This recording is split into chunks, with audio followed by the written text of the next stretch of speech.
ఇక్కడ ఈ జిల్లాలో ఎక్కువగా మాదిగలున్నారు. ఎన్నో సంవత్సరాలుగా పోరాడారు మీరంతా. సమయంలో 96లో వర్గీకరణ తీసుకొచ్చా, మళ్ళీ ఈరోజు వర్గీకరణ తీసుకొచ్చిన ఘనత నాది మాది. అవునా కాదా అని మిమ్మల్ని అడుగుతున్నా. ఏం తమిళలో మీరు చెప్పమని అడుగుతున్నా. వర్గీకరణ సబబు అయితే గట్టిగా చెప్పండి, కూడా చెప్పండి. సబబు అని చెప్పండి. సామాజిక న్యాయం మా ధ్యేయం. అందరికీ న్యాయం చేయాలి. తమ్ముళ్ళు, ఇక్కడ అందరికీ ఫోన్లు ఉన్నాయా? ఉన్నాయా? ఫోన్లుంటే చేతులు పైకెత్తండి. మీకు అందరికీ ఫోన్లు ఉన్నాయి కాబట్టి ఒకప్పుడు ఆ ఫోన్లు రావడానికి నేనే కృషి చేశా. అవునా కాదా? నన్ను ఎగతాళి చేశారు. అవునా కాదా? ఇప్పుడు అడుగుతున్నా మిమ్మల్ని, ఆ ఫోన్లు ఉన్నాయి కాబట్టి మీరు ఏ ఆఫీసుకు పోయే పని లేదు. దర్జాగా వాట్సాప్ గవర్నెన్స్ తీసుకొచ్చాను. 700 సర్వీసులు మీ ఫోన్లోనే మీకు అందుబాటులో పెట్టిన ఘనత ఈరోజు కూటమి ప్రభుత్వాన్ని. ఏం తమిళలో వాట్సాప్ గవర్నెన్స్ తెలుసా అని మిమ్మల్ని అడుగుతున్నా. తెలుసు అంటే చెప్పండి, చేతుల పైకి చెప్పండి. తెలియకపోతే తెలుసుకోండి. మీరెక్కడికి పోయే పని లేదు. మీ సెల్ ఫోనే మీ ఆయుధం. ఇది గుర్తుపెట్టుకోవాల్సిందిగా నేను కోరుతున్నా. తమిళలో, కేంద్రంలో, రాష్ట్రంలో ఈరోజు మనకంతా కూడా ఎన్డీఏ ప్రభుత్వం ఉంది. మన రాష్ట్రంలో డబల్ ఇంజన్ సర్కార్. అందుకే డబల్ డిజిట్ గ్రోత్. 2 ప్రభుత్వాలు మనవే కాబట్టి పనులు సుజావుగా అవుతున్నాయి. కేంద్రం సహకరిస్తా ఉంది. నేను ఆ రోజు ఒక మాట చెప్పాను. సంపద సృష్టిస్తానని చెప్పాను. ఆదాయాన్ని పెంచుతానని చెప్పాను. పెంచిన ఆదాయం మళ్ళా ఈ పేదవాళ్లకు పంచుతానని కూడా అప్పుడే చెప్పాను. 2025-26లో 10.5% గ్రోత్ రేట్ వచ్చింది. జీఎస్టీపీ ఆల్ ఇండియా లెవెల్లో 8.8 అయితే మనం 10.5 వచ్చాం. అది కూటమి ప్రభుత్వం యొక్క సత్తా అని మీ అందరికీ హామీ ఇస్తున్నా. తమిళలో సంక్షేమం బాగుందా లేదా అని అడుగుతున్నా.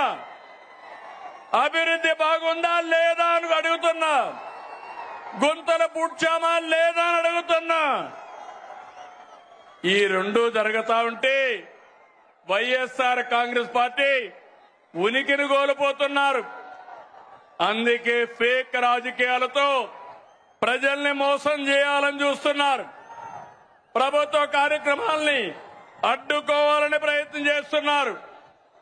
అసెంబ్లీకి రాకుండా పార్టీ ఆఫీసులు మూసుకొని సోషల్ మీడియా ఆఫీసులు పెట్టారు.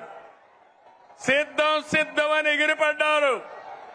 అసెంబ్లీకి రండి, చర్చకు సిద్ధమా అని సవాలు విసురుతున్నా అనంతపురం నుంచి. అవునా కాదా తమ్ముళ్ళు అని అడుగుతున్నా. అసెంబ్లీకి రావాలన్నా లేదా అని అడుగుతున్నా. ప్రతిపక్ష హోదా కావాలంటారు. రాజకీయాల్లో ఓనామాలో తెలియని వాళ్ళు. ప్రతిపక్ష హోదా నేనిచ్చేది కాదు. ఎవరిచ్చేది? చెప్పండి. మీరిచ్చేది ప్రతిపక్ష హోదా. ముఖ్యమంత్రి పదవి ఎవరిచ్చారు? నాకు ఎవరిచ్చారు? తమ్ముళ్ళు, మీరందరూ కలిసి ఆ నాయకుడికి ఒక క్లాస్ తీసుకోవాలా? తీసుకుంటారా అని అడుగుతున్నా. ప్రతిపక్ష హోదా అడగకుండా అసెంబ్లీకి రావాలని అవునా కాదా అని అడుగుతున్నా. అవునంటే గట్టిగా చెప్పట్లు కూడా చెప్పండి. అసెంబ్లీకి రావాలి. లేకపోతే ఏం చేయాలి? రాజకీయాలకు అర్హులా ఇలాంటి వాళ్ళని అడుగుతున్నాను మిమ్మల్ని. తమ్ముళ్ళు, శాసనసభకు రాకుండా రప్ప రప్ప అని రంకెలేస్తున్నారు. తీరు మారిందా అని అడుగుతున్నా మిమ్మల్ని. రప్ప రప్ప అంటే ఇక్కడ చూస్తూ ఊరుకోవడానికి ఇక్కడ ఉండేది సిబిఎన్ పవన్ కళ్యాణ్.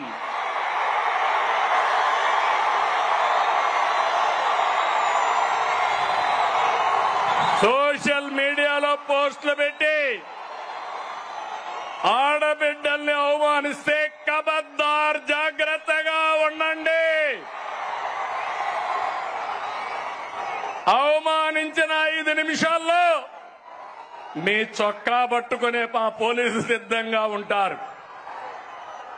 ఏం తమ్ముడు, లాండ్ ఆర్డర్ అవసరమా లేదా?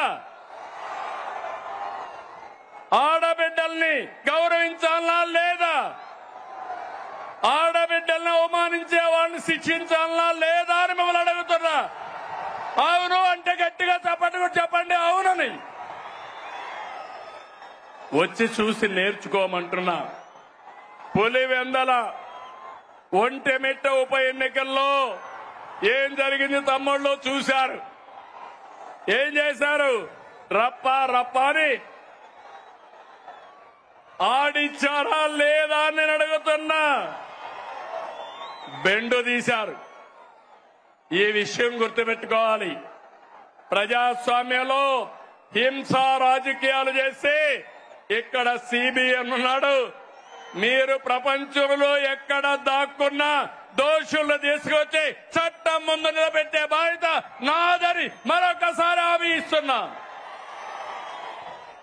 తమ్ముళ్ళు, వైసీపీ నాయకుడిది ధృతరాష్ట్ర కౌగిలి. ఎవరైనా పొరపాటున ఫేక్ మాటలు నమ్మి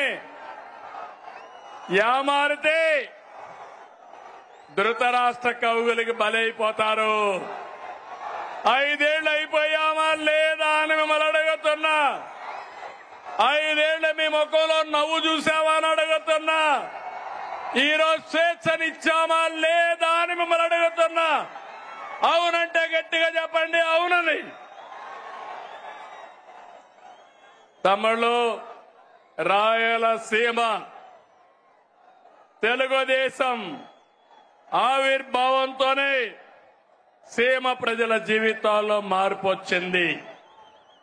సీమ ప్రజల జీవితాలు మార్చేందుకు సాగునీటి ప్రాజెక్టులతో ప్రారంభించిన ఏకైక నాయకుడు ఎవరు తమ్ముడు అని అడుగుతున్నా. నందమూరి తారక రామారావు గారు.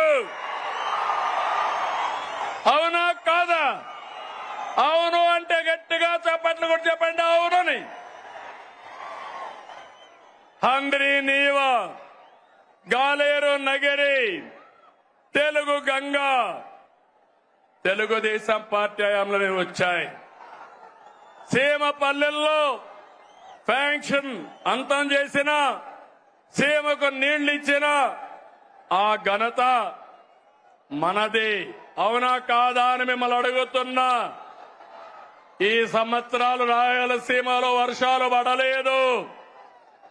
కానీ తమ్ముళ్ళు, అన్ని చెరువుల్లోకి నీళ్లు వస్తున్నాయా లేదా అని మిమ్మల్ని అడుగుతున్నా.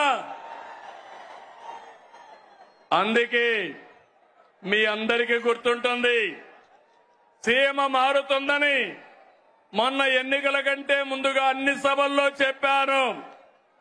మీరు కూడా నా మాట నమ్మలేదు. చరిత్రలో మొట్టమొదటిసారిగా 52 సీట్లకి 40 సీట్లు మనమే గెలిచాం. కూటమే గెలిచింది. భవిష్యత్తులో 52కు 52 మనమే గెలవబోతున్నాం. గెలవాలన్నా